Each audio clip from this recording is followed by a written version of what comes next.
People keep dying in Minnesota. The stirred-up press, hysteria, and agitators hired and trained by the Democratic Party are pushing crowds of agitated Democrats into the streets, right into the path of the police, who at this time are hunting down serious criminals, meaning armed criminals who have come from abroad. The crowd, agitated by hatred, rushes at the armed police, and some actions within this crowd are perceived by the police as attempted attacks. By the way, sometimes they really are attacked, and shots are fired. For several weeks, Governor Walz and Mayor Jacob Frey, as well as other elected Democrats, have been spreading false statements about federal law enforcement officers who risk their lives every day to remove the most dangerous criminals, murderers, rapists, pedophiles, traffickers, and gang members from our streets. Governor Walz and Mayor Frey blocked cooperation between local and state police with immigration and customs enforcement, hindering the arrest of especially dangerous criminals.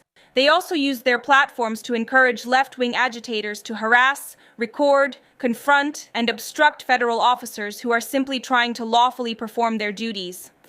This was a message from the White House. What is happening in the country? 54% of the population approves of deporting all illegal immigrants, but the same number, 54%, says that Trump and immigration enforcement are too aggressive. But how can you deal with people who are trying not to be found or caught in a non-aggressive way, and then you have people coming at you shouting something? How can you not be aggressive? I don't know. Here is a statement from the Department of Homeland Security. We saw a coordinated campaign of violence against our law enforcement officers. This person committed a federal crime by being armed while interfering with an active law enforcement operation. As with any developing situation, we will strive to provide prompt and accurate information to the American people as new details become available.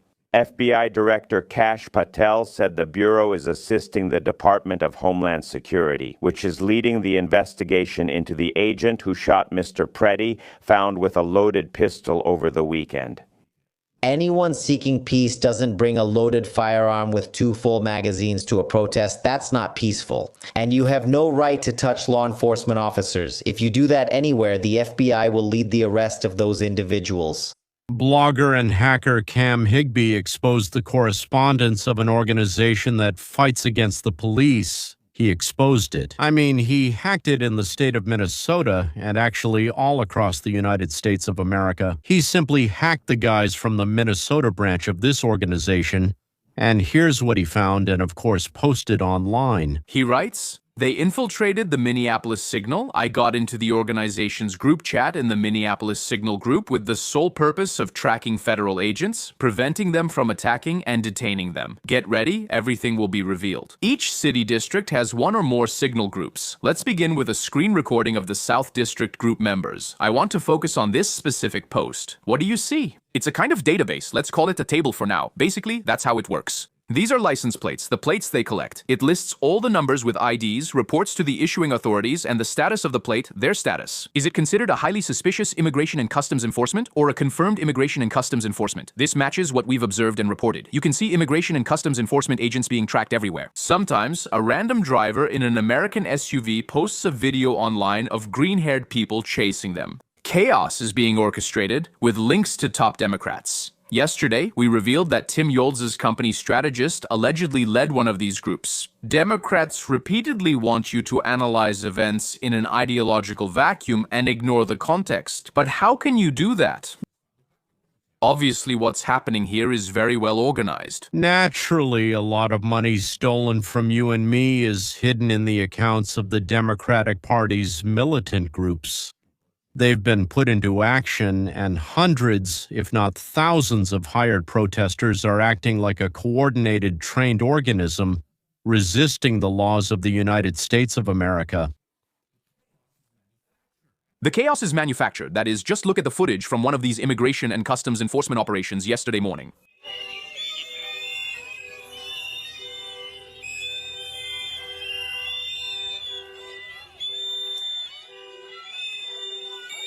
Last time on the way back, I was begging Dad. Comes in, that's... A crime? Damn it. You guys suck? Prison will be tough for you. Does that seem normal to you?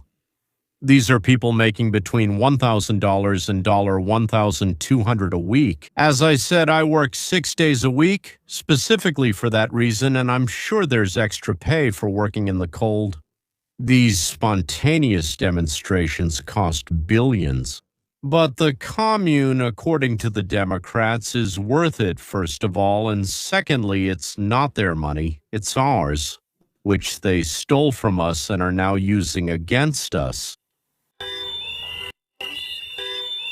I'm walking onto the sidewalk. I'm walking onto the sidewalk right now. I'm going there right now. I'm telling you all the time, keep going, keep talking, yes. Stay further away from The cars, get the hell out of here. Fascist Ubitsi. He shouts, "Murderer, murderer," and records the reaction on his phone, so it's a deliberate, rehearsed action, and another one is filming the one who's provoking. Wherever they go, look at what the migration service employees have to deal with. It's just unbelievable. A huge crowd of provocateurs. At every operation, their cars are in a database, they're followed everywhere, and when they start an operation, a huge group of complete thugs shows up, interfering, obstructing, whistling nonstop. And this is, of course, exactly the kind of chaotic scene that led to the incident with Alex Preedy, which, of course, could have been easily avoided, right? These are not peaceful protesters. They gather in crowds, obstruct federal authorities, and in many cases attack them.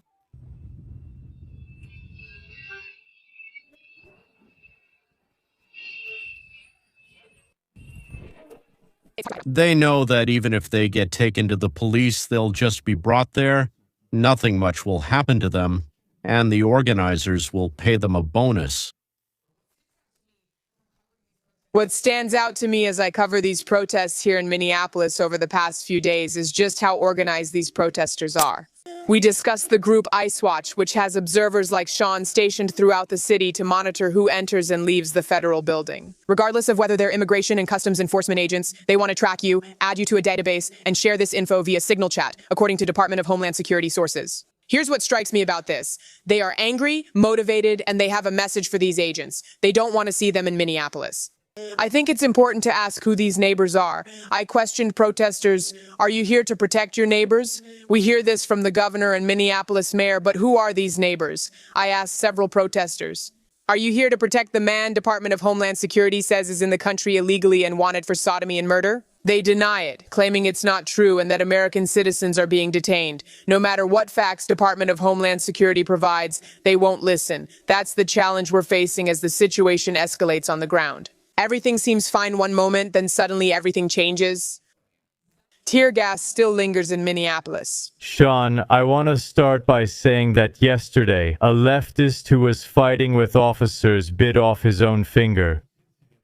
I'm not going to show you because, well, the image is very clear. He's obviously missing a finger. Let's actually talk about this chat in Signal because it's huge. The person who didn't survive the clash with the police yesterday was also in resistance group chats on Signal. Do you know who runs these chats?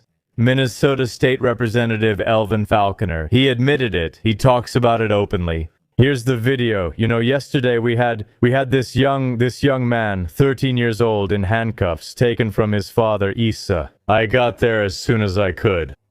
I spoke with some family. It's devastating. And well, don't be here. Don't have kids here illegally, you know? It's not the child's fault, but it's not the police's fault either. Should they just let the child roam the streets? They're not me at all. I go home, and when I talk to my kids about what happened and how it affects our community, these are very tough times, but we'll get through it. We'll become stronger because of it. Everyone here is black and Somali. That's who he's talking to.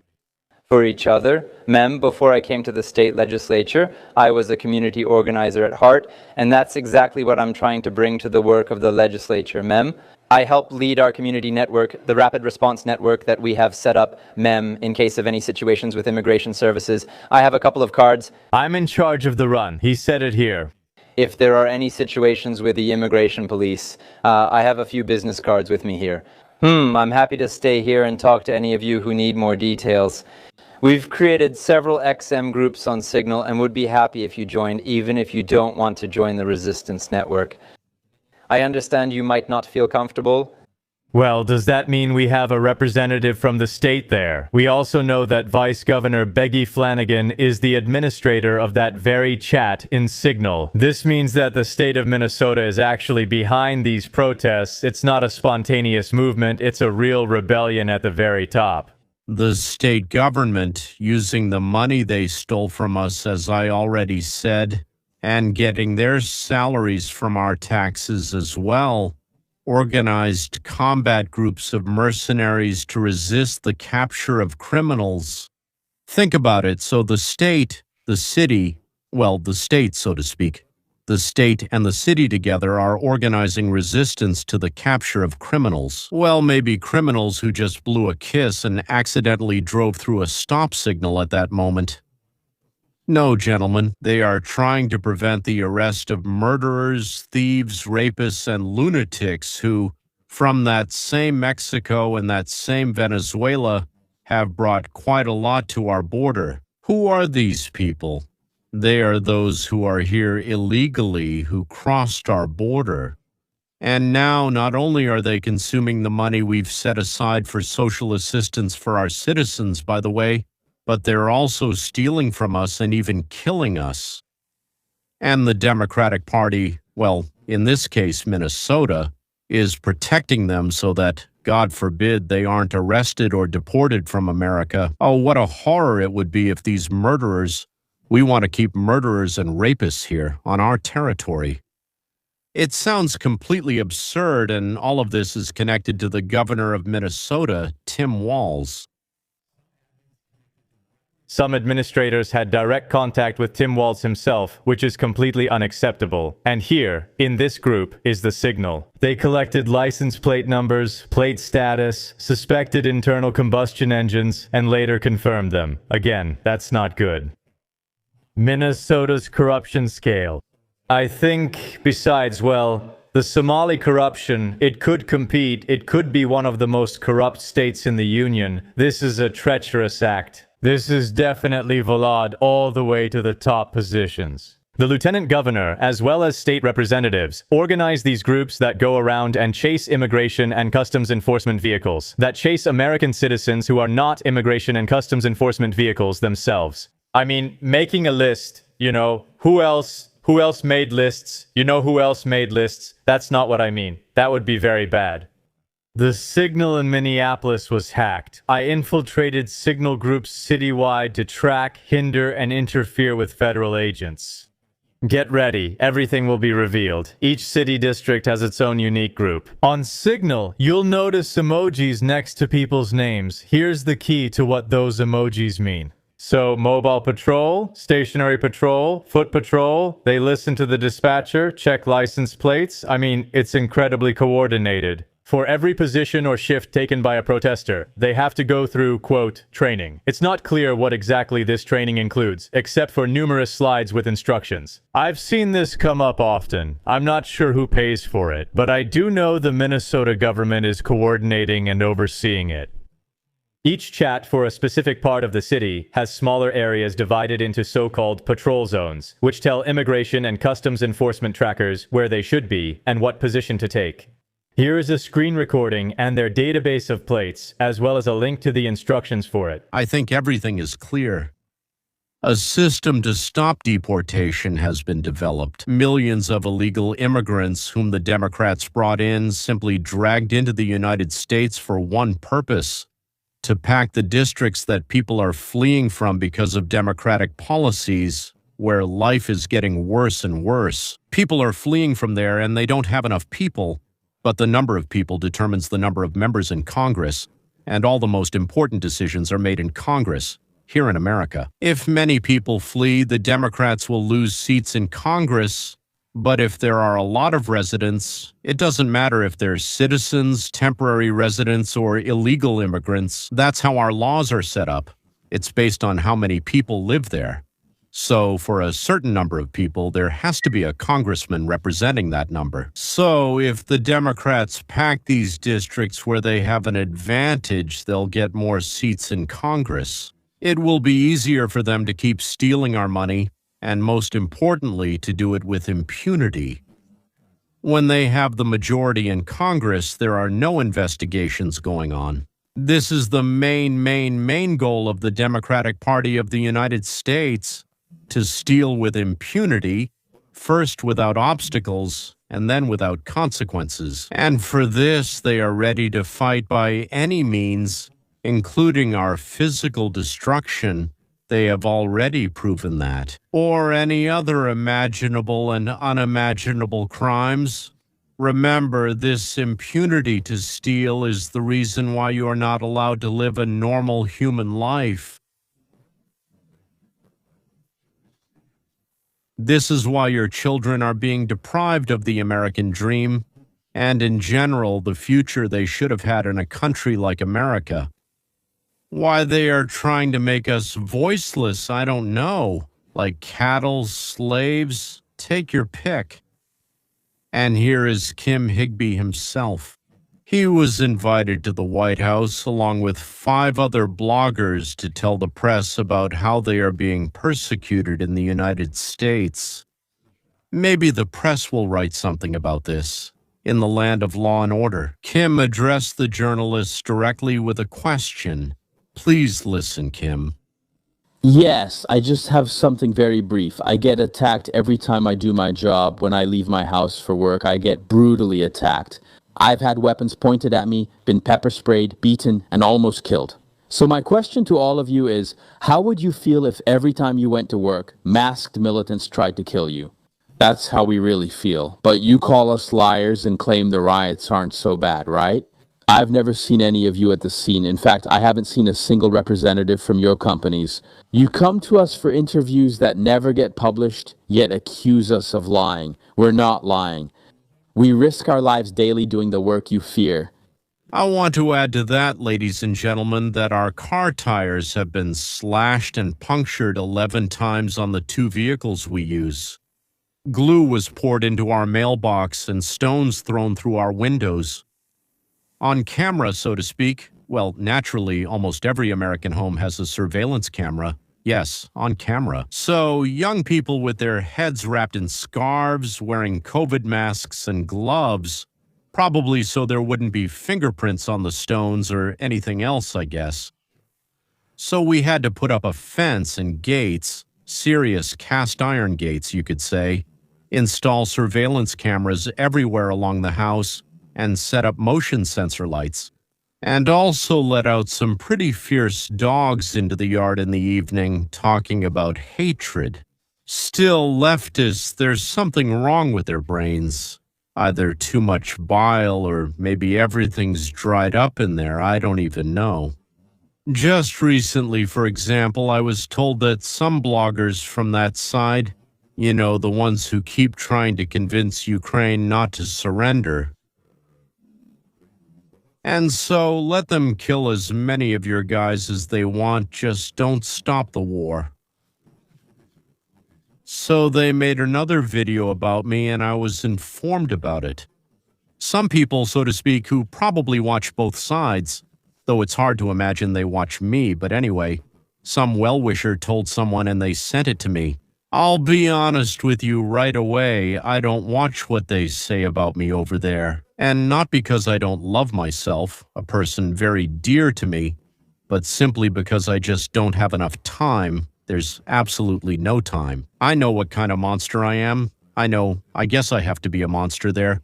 Otherwise, why would they make videos about me? But someone separately sent me the first 20 comments, just copied them, so to speak, and sent them to me. And then I looked at it and honestly, I was really pleased. I actually think that any publicity is good, so no matter what people write about you, it's still good, and it makes me really happy. Usually all those little jabs and nasty things they come up with about me, I'm not joking right now. And honestly, it really amuses and pleases me. When people try their hardest to write something nasty, I could actually write those nasty things much better myself. It's tough to find smart, sharp idiots. Being both intelligent and foolish at once is pretty rare. That's why most comments aren't very interesting, but since there were about 20 of them in a row, I just felt like a flower there. So I think they all have poor digestion. That's why, so to speak, here they are. I'll read them to you. I won't pick and choose. I'll just read them one after another. I don't know, maybe 7, 8, 9, 10, as many as I have the spirit for.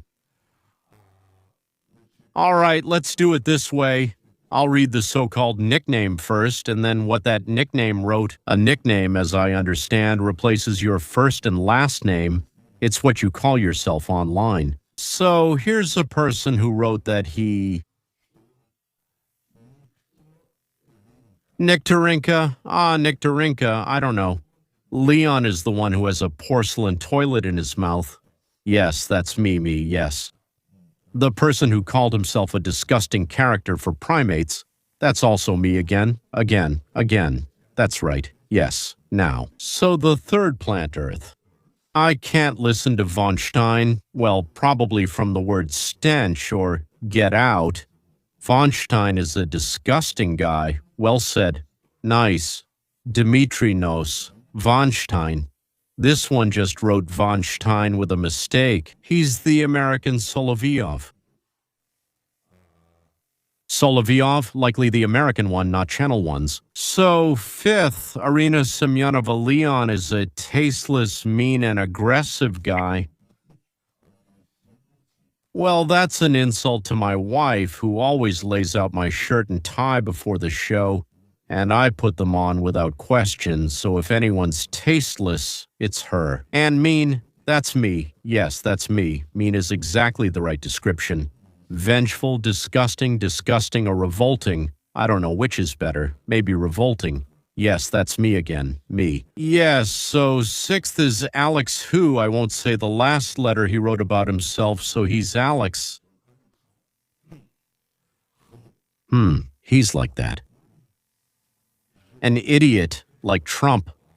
Wow, that's one of the coolest compliments in my life. Thank you, who, from the bottom of my heart, thank you so much. So, the seventh, Wolahechnik.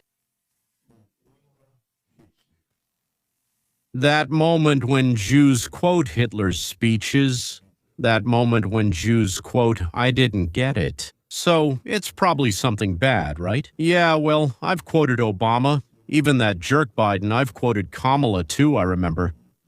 So why can't I quote Hitler? He probably wanted something else. Yeah, and the fact that I'm Jewish is probably bad, and Jews too. Well, whatever, it doesn't matter, I don't get it. Eighth Rick demo or crap? Right now it's Rick demo. 1,825. Okay, haha. This Leon is a rare pots. I agree, I'm a rare pots, haha. And again, I'm proud of it. If I were a common pots, rare, common, yeah, then of course it would be bad, but I like being rare. Yeah, well, I'll read one more, so, well, this is just wonderful. Honestly, you could say it's become my favorite now that I've read it to myself. A certain Constantine, ha ha ha. What do you expect from a man with a face like Quasimodo with 2 mistakes? He wrote it. Well, never mind, that's just how he heard it. It seems to me, yes, that this is a masterpiece. That's how it seems to me, it's a masterpiece, yes. Or, as they used to say at the Ripon Academy of Arts, a masterpiecer went off to create a masterpiecer, huh? The encyclopedia says that Quasimodo is the main character of the novel by Victor Hugo. Well, that's something we all, or almost all of us, know. The Hunchback of Notre Dame. Again, he's a hunchback, I'm a bell ringer, once again I'm physically deformed. Well, it's not for me to judge. Let's put it that way. Yes, it's not for me to judge. But here the whole truth will come out. Kind and selfless, that's for sure. What does selfless mean?